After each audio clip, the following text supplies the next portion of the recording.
The 18th day of Chodesh Teves. We are at the top of Daf Pei Zayin Amud Aleph, and we are beginning a brand new Perek of Maseches Pesachim, the 8th Perek of Maseches Pesachim, Perek Ha'isha. Says the Mishnah as follows at the top of Pei Zayin Amud Aleph, and we're going to be talking about, in general, the halachas of registering to be one of the minuim on a Korban Pesach. And it says the Mishnah as follows, Ha'isha, with regards to a woman, which we saw previously in the Masechta, that there is a discussion whether or not a woman is chayiv to bring Korban Pesach Rishon, or if she is chayiv to bring Korban Pesach Sheni.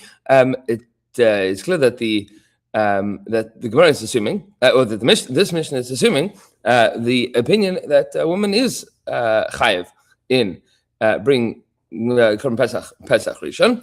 And the question is, whose korban is she going to be joining? Says the Mishnah, Ha'isha bisman shehi bebeis bala. A woman, when she is in her father's home, in her husband's home, shachar aleh bala. Her husband shechts on her behalf. V'shachat aleh aviha. And her father also shechted on her behalf. So which one is she going to eat from? Teichel mishel bala. The halacha is that she should eat from her husband's Korban Pesach.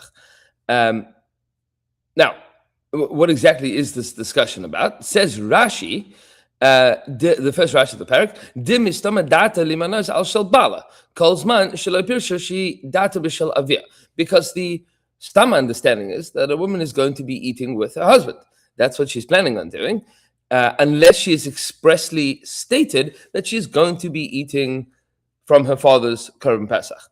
However, says the Mishnah, Halcha Regel Rishon Lasses Bebeis Avia, that if she goes to spend the first Yom Tov, since she's been married, in her father's home, meaning she's going to her in-laws for, with her husband, for Pesach, first Yom Tov, Lasses Bebeis Avia, which Rashi tells us is Kach Derech Han Nisuos, Laleches Lebeis Avihem Regel Harishon, Sha'achar Nisun, that women would customarily go to their father's home for the first Yom Tov after getting married. That was the commonplace practice in the days of the Mishnah.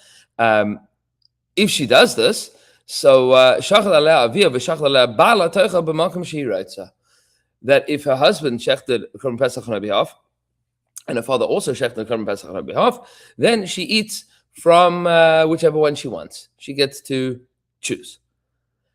And we're going to need to understand exactly when she is choosing this. What about a yosem? You have somebody that, once again, in one of these situations where it's unclear which korban, which Pesach they're eating from, yosem sheshachto alav apotroposin, that if you have an orphan that has a few people, at least more than one person, that is in charge of their care, they don't have a family that meaning they don't have a base out that they're joining. So two, uncles that are taking care of him. So these two guys both shechted Korban Pesach on his behalf, had in mind that he's going to be one of the people eating from that Pesach. He chooses who he is going to. And then the end of the Mishnah is a very classic Mishnah case. This is like a Minchas Chinuch question. Eved shel shnei shutfin. If you have a slave that belongs to two people, we're not talking about an Eved, a Jewish Eved, an Eved Ivri. We're talking about an Eved Kanani. An Eved Kanani has had a partial conversion. So he'll have a bris milah and he's chayiv in mitzvahs like a woman, meaning mitzvahs eseh shehazman grama he's not going to do, positive time about mitzvahs, but all other mitzvahs he is obligated in, and he can eat from Korban Pesach if his Baalim want him to. Eved shel shnei shutfin, if you have an Eved that belongs to two Jews, meaning they co-join on this Eved, lo yochel mishel shneim, he should not eat from either of them. And we're going to have to explain why he can't eat from either of them. Rashi explains, you can't eat from either Pesach. rishus lechelek ha'acher limanos alza. So 2 people own this eved, even if one of them has in mind, I want him to eat, but he only wants the part of the eved that he owns to eat. That's what he has in mind. He doesn't include the whole eved. He includes his share of this eved. There's no way of solving this. Unless both of the owners agree, says Rashi, that he should eat from one of their current Pesach, meaning they have to figure it out. They have to figure it out because they own him. And then the Mishnah concludes with which happens in a case of a eved that is owned by 2 people. One of them sets the eved free, so he is half an eved and half a free person. So what does he do? He's not allowed to eat from his master's Pesach because the master only has in mind the part of him that is an eved. So far, the Mishnah says the Gemara as follows. It seems to me, and before we get to what it seems to be, it is important to point out that in order to eat from a Korban Pesach, one needs to have registered on it. You need to have shchita, and Rashi is going to tell us, consistent with Shittish Rashi, that you need to have both shchita and zrika for the sake of the people that are registered, that are minuyim on this Pesach. And more than that, that ownership of their Korban Pesach has to be achieved through some level of kinyan in general. Meaning, you need to say, I am part of this Pesach, and the way that I'm part of this Pesach is by buying into it. Meaning, I co-own this Pesach. That's how I am on this Korban Pesach.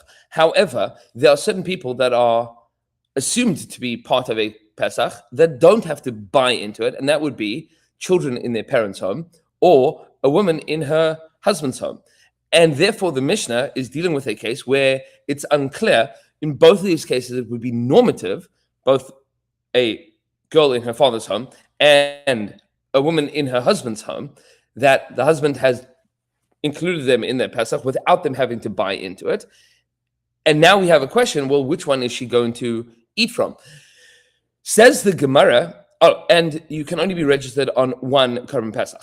So the Korban Pesach has to be shechted for the people that are going to be eating from it, and each person, each Jew, can only be registered on one of these Korban Pesach. Says the Gemara, it seems to be, and this is an enormous shasugya, Shmas Mina Yesh Breira. What we see from this Mishnah is that there is Breira, that Breira exists. What is Breira? So Breira is retroactive clarification, meaning clarification to be barur, to clear something up, that you can do so retroactively. Meaning, this woman comes to Leil HaSeder, and she's now going to choose which korban she wants to eat from. She's going to pick which seder, which chabur, like we discussed in the previous Perek. I want to be with my husband, I want to be with my father, I have to decide where I'm going to go. What does that mean? It means, says the Gemara, what this implies is that retroactively, we are now going to say, that this was shechted on her behalf. And this one was not shechted on her behalf. But nobody knew that at the time. So it must be that there was like quantum shechita taking place. The animal was certainly shechted, but who owned it at the time, who was registered on it at the time, we only find out that later. Meaning there's like a variable ownership and registration of this Pesach. And this is an enormous shasugya, whether or not we can say yesh breira, that this registration, this minui, was indeterminate, and then later it becomes retroactively determined that actually she had registered on her husband's korban, or actually she had registered on her father's korban. Shmas mina yesh breira. And this is a very difficult claim of the Gemara, because anytime that you say, and this comes up all over Shas, then we're going to say yesh breira, and then the Gemara is going to explain, well, no, this is not necessarily breira, because breira is an enormous machlokes, and if this Mishnah was clearly telling us that there is something called breira, that would affect all the sugyas in Shas that talk about breira. So says the Gemara, no, this is not breira. Why? Ma roitza. What does it mean? Whichever korban she wants, or roitza, to be more accurate, right? Ma roitza. What does it mean? whichever one she wants. B'shas shchita. No, that doesn't mean on Leil HaSeder. That means on Erev Pesach. On Erev Pesach, she at B'shas shchita, she chooses. This is not talking about a question about figuring out which one she's retroactively registered on, but it's just a question of what is normative. Rashi says here, Shisha'alu es piha b'shas shchita. Va'amra b'zeh ani rotza. Just before shchita, her husband's got the carbon here, the father's got the carbon there, and they look at her, they go, who are you eating with tonight? Which chabura are you having your carbon Pesach with? And then she says, you know what, I'm going to have with this one, or I'm going to have with that one. That's b'shas shchita. This is not a question of brera. And then the Gemara asks the following question. Okay, our Mishnah just told us a number of halachas. We have a brisa that now maybe disagrees. Viraminu, that was the kasha about this. Isha, with regards to a woman, regular rishon acheles mishalavia. The first Yom Tov, she's going to eat with her father. Mikan va'elach, and thereafter, roitza acheles mishalavia, roitza mishal bala. From there onwards, if she wants, she eats with her father. If she wants, she eats with her husband. And our Mishnah seems to say that if she's in bebeis bala, her husband, in her husband's home, she's going to eat from her husband. And unless she's going regal rishon to be with her father. And that's where you're going to have the question of roitza. And this brisa is telling us that the first Yom Tov she eats with her father, always. And thereafter, there is a question of which one she wants to eat with. Says the Gemara, nah, like kasha, no problem. Kan b'redufa leilech, kan b'she'ena redufa. There is a question of whether or not she is anxious to go back to her father's. Meaning, not anxious in a bad way. I mean, she's excited, she's eager, she's redufa. She's really excited to go back to her father's home. Kan b'she'ena redufa. If she is not so excited to go back to her father's home, says Rashi, masnisin. Which one is which? So Rashi's girsa is masnisin b'she'ena redufa. Our Mishnah is talking about when she's not so excited to go back home. Rashi says here, leilech etam lebeis havia. The base bala chavivla. If she's in a warm, loving relationship with her husband, then she's not so excited to go back to her father's home. Meaning, if marriage is going well for her, then she's always happier to be with her husband for Yom Tov. She's not that happy to go back home. Hilkach, therefore, kol shara regalim vade shaycha basher. All of the other Yom Tovim, she's for sure going to be going after her father. V'regel rishon safek. But the first Yom Tov is a question. Ubraisa b'redufa, and the Brisa is talking about when she is always excited to go back to her father's home. She always wants to go back home. If the first Yom Tov, meaning if she loves going back home more than she loves being in her own home, so the Brisa is talking about a case where she is always interested in going back home. The first Yom Tov, definitely she's going to eat from her father's Pesach, and thereafter it's going to be a question. But in the Mishnah, she's much more excited to be in her own home. Therefore, the first Yom Tov is going to be a question, and thereafter, it's for sure going to be that she is going to that she's going to be excited about being at home in her own home, not being in her father's house. Dirshu, and to that end, the pasuk indicates that there is a switch in relationship that occurs with regards to the way that a woman perceives her husband before she is fully married, meaning after Kiddushin / Erusin, and before Nisuin, that is halachic engagement to halachic marriage. In halachic engagement, Nisuin, Erusin or Kiddushin, she still lives in her father's house, but she is technically married, means there's all of the halachas of Eishes Ish that apply to her, but she doesn't get any of the benefits of being with her husband. She's still living in her father's home. Says the pasuk as follows: the pasuk in Shir Hashirim, as hayisi beinav k'motzis shalom, then I will be in his eyes like one who is k'motzis shalom, one who has found peace, one who is perfect. Rashi says, nis chavavti elav nimtzesi shlema loy. I became beloved to him, and I am found to be perfect to him. V'amar Rabbi Yochanan said about this pasuk, Kikala shenimtzeh shlema beis chaviha, rudu v'leilech la'agid shivcha bebeis aviha.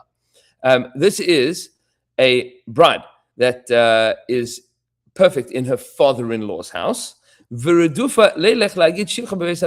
and wants to go back home to tell her father how excited she is about being married. Meaning, this is an excellent marriage. So before she is married, and we'll see in a moment, before she is fully married, she's very excited about getting married. And then when she goes and gets married, she goes to visit her husband's house and her father-in-law's house. So the first Yom Tov, she's excited to come back to tell her father how well everything is going. As the pasuk says, it'll be on that day. It's the pasuk in Hosea, which we are going to be visiting and revisiting at the end of this Amud. It'll be on that day, that great day in the future, that our relation with HaKadosh Baruch Hu is going to switch. Nu'um, Hashem says, Hashem tikri'i ishi, you will call me my man, v'lo sikri li oid ba'ali, and you won't refer to me any longer as ba'ali, my master. There is a relationship where a woman calls her husband ba'ali, my husband, and there is a relationship where ba'ali, my master, from like Baal, and then there is a relationship called ishi, my man, my guy. So which one is better? Obviously, to have a relationship that is much more equal. That's called ishi, as opposed to ba'ali. And says the Navi that in the future we will have a relationship with Hashem where we won't feel that Hashem is so much our master, but that He is our husband. That's the relation between Klal Yisrael and HaKadosh Baruch Hu. Amar Rabbi Yochanan, and Rabbi Yochanan says about this, like a bride in her father-in-law's house, where is chameha, and not like a kala, like a bride in her father's house. Meaning, in the father's house, before she is fully married, before Nisuin happens, at that point in time, she views her husband as Ba'ali, the person that is over her, that's in charge of her. But once she has a wonderful, loving, warm marriage, then she views her husband as Ishi and not Ba'ali, and that is a high level of relationship. Says the pasuk in Shirashim, Achos lana ketana v'shadayim ein la. We have a little sister. That's the end of Shirashim. We have a little sister v'shadayim ein la, and she does not yet have breasts, meaning she's not yet fully developed. Amar Rabbi Yochanan, says Rabbi Yochanan, Zu Elam. Now we're learning, darshaning out more of these psukim. Zu Elam. This is a reference to Elam. What is Elam? Elam is the area that Daniel lived in, Rashi tells us. Says Rashi, quoting from Daniel Perek, Va'ani b'Shushan. I was in Shushan, Asher be'Elam. I was in Shushan, which is Elam, which is in the area of Elam. Hamedina, that state, be'Elam Hamedina, v'Zacha lilmad v'loi rabat Torah b'Yisrael. I learned a lot of Torah, but I wasn't marbit Torah. I didn't get a chance to teach. Then Rashi says, but Bavel, where Ezra was raised, Bavel became a place not only where people learned, but they also taught. So Daniel got a wonderful education, but he didn't have an opportunity to educate others. Zu Elam, shezachta lilmod v'lo zachta lelamed. In Elam, Daniel had an opportunity to learn, but he didn't get an opportunity to teach. That is Achas lana ketana v'shadayim ein la. She is a beautiful young girl, but underdeveloped. And then the pasuk continues, Ani chayma v'shadai k'migdalos. I am a wall, and my breasts are like towers. What does that mean? V'shadai k'migdalos. So the Gemaras in Ksubas have a different drasha on this with regards to going up k'chayma, famously, that not shelo yala k'chayma. Amar Rabbi Yochanan says, Ani chayma. I am chayma means zu Torah. This is in reference to the Torah. V'shadai k'migdalos, and my breasts are like migdalos, like towers. Ela talmidei chachamim. These are the talmidei chachamim. That is those that are able to teach. And why is that compared to breasts? Because they nurture. They ensure that there is another generation of talmidei chachamim. V'Rava Amar, and Rava explains this pasuk a little bit differently. Ani chayma, I am a wall. Zu Knesset Yisrael. This is the Jewish people. V'shadai k'migdalos. El bat Knesios, about the midrashos, and the migdalos. These the nurturing towers. Those are the shuls and the schools. The bat Knesios and the bat midrashos that nurture and uphold the continuity of the Jewish people. Continuing darshaning these psukim. Amar Rav Zutra bar Tuvia, says Rav Zutra bar Tuvia, Amar Rav in the name of Rav. What does the pasuk mean when the pasuk tells us Asher ba ninu kenitiim Migudalim be naresem benaisenu kezavios mechutavos tavnis heichal? What is this reference to the pasuk in Tehillim, which is also talking about the institutions or continuity of the Jewish people with regards to a metaphor of the design of the Mikdash? Says the pasuk, our sons are like young trees, nitiyim, like plants. Megudalim benaresem, they are growing in their youth. Benosenu kezavios, and our daughters are like corners. What is a corner? Mechutavos tavnis heichal. They are fashioned as the architecture, the design of the heichal of the Beis Hamikdash. What does that mean? Asher benenu kenitiyim elu bachurei Yisrael. Our sons are like saplings, like young trees. These are the young men of the Jewish people. Sheloi tamu tam chet, that have not been over avera, that haven't tasted the taste of sin. Benosenu kezavios elu betulos Yisrael, and our daughters are like corners. These are besulos Yisrael, the daughters of the Jewish people. She'agudos pischehem lebalihem, that ogdos pischehem lebalihem, who close their openings for their husbands. Now, this means one of two things. Rashi tells us either that means that they remain untouched by any men until they get married. They close their openings. They're not open to anybody else until their husbands. Or alternatively, that that in the case that they become a nida, they tell their husbands, meaning they're open with their husbands, and they say, I'm a nida, we cannot be intimate together because the Yerushalayim is more important to them than their own pleasure. Rashi says, and they distance themselves from their husbands physically, even though they have great desire for their husbands. Meaning it's not that they're not interested, they're very interested in being with their husbands, but they keep halacha, they say, we're not going to do that. And so too the pasuk explains, umalu kemizra kezavias mizbech. The pasuk in Zechariah says they are filled up like a bowl, like corners of the mizbech. So kezavias heichal and kezavias mizbech. What is that? What exactly does kemizra kezavias ha mizbech? So Rashi says that just like the corners are filled up, just like the corners are filled, so too the women of the Jewish people are filled up with desire for their husbands, and they still keep halacha, meaning they wait for their husbands and or they don't engage in relations while they are in nida.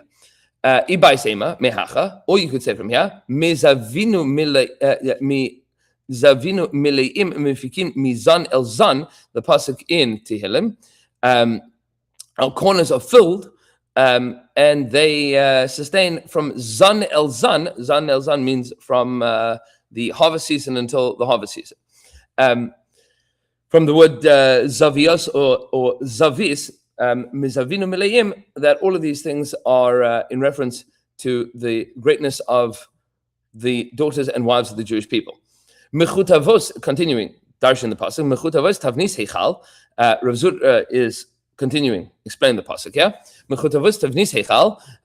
What does it mean that they are in the form of the Beis Hamikdash, the daughters of the Jewish people, women of the Jewish people are formed in the tavnis heichal. Elu ve'elu, both of these, male alehem hakasav, the pasuk considers them ki'ilu nivne heichal b'yimehem, that is as if the Beis Hamikdash was built in their days. Elu ve'elu, meaning both the young men and young women of the Jewish people that keep halacha and that ensure that they have kedusha and tahara. It's as if the Beis Hamikdash is built in their days. Tavnis means that it is as if they are building it, meaning kedusha and tahara in areas of sexuality is as if you are building the Beis Hamikdash. And now the pasuk is going back to discuss this pasuk in Hosea. V'haya b'yom hahu nu'am Hashem tikri ishi v'lo tikri li od ba'ali. The pasuk in Hosea, and the Navi is now going. The Gemara is now going to discuss the pasuk in the Navi Hosea, and give us a little bit of a background into the story of Hosea. Says the Gemara as follows: Dvar Hashem asher haya el Hosea, the word of Hashem which was directed to Hosea, the beginning of Hosea, Perek Aleph pasuk Aleph. What did Hashem say to Hosea? B'mei Uziyahu Yosam Achaz Yechizkiah Melech Yehuda. In the days of Uzziah, Yosam Achaz and Chizkiah, the kings of Yehuda, that Hosea prophesied during the period of these four kings. Now, this is also pretty much the introduction to Sefer Yeshayahu, and we're going to discuss, interestingly, that these Nevi'im are prophesying at the same point in time. Says the Gemara, Perek Echad Nisnamnu Dalad Nevi'im. There were four Nevi'im that were active, that were prophesying at the same point in time. V'gadol Shebekulim, who was the greatest of them? Hosea. Hosea is the greatest of the Nevi'im of his time. Shenemar, as the pasuk says, Tchilas Devar Hashem beHosea, the beginning of Hashem's words to Hosea. Tchilas, at the beginning, Hashem spoke to Hosea. Says the Gemara, B'chiba Hosea, Diber Tchila, really? Hashem spoke to Hosea Tchila, first. There are many Nevi'im that Hashem spoke to from the days of Moshe to Hosea. What do you mean that Hashem spoke to Hosea first? It must be Amar Rabbi Yochanan. Says Rabbi Yochanan, he was the choicest one. He was the number one person that Hashem wanted to speak to amongst the four Nevi'im that were active at that period of time. Ve'elohim, who are these four Nevi'im? They are Hosea, Yeshaya, Amos, Umicha. Those four Nevi'im. Of course, Yeshayahu is the longest of these, but that doesn't necessarily mean that he was the greatest. Hosea was the greatest of those Nevi'im, then Yeshaya, then Amos, then Micha. And nevertheless, HaKadosh Baruch Hu has some harsh words to say to Hosea. Amar la HaKadosh Baruch Hu says, Hashem le'Hosea to Hosea, banecha chatu, your children have sinned. And what should Hosea have responded? V'haya lo lomer, he should have said, banechahem, they're your children. What do you mean, your? What do you mean, your children? Banai, you should have said, banai chinunechaim. You should have said that they are your children, Hashem, right? Your children, the children that you love. Bnei Avram, Yitzchak, Yaakov, the children of Avram, Yitzchak, and Yaakov. What do you mean, your children? Galal rachamecha alem. You should have mercy on them. That's what he should have said. Meaning, you should have yelled at Hashem. You should have said, "What do you mean, my children have sinned? Your children, they're your children. What do you mean? You should love them. Take care of them. Forgive them." Says the Gemara, not only did he not stand up immediately in defense of the Jewish people, Ella, rather, Amar Lefanav, he said in front of him, Master of the world,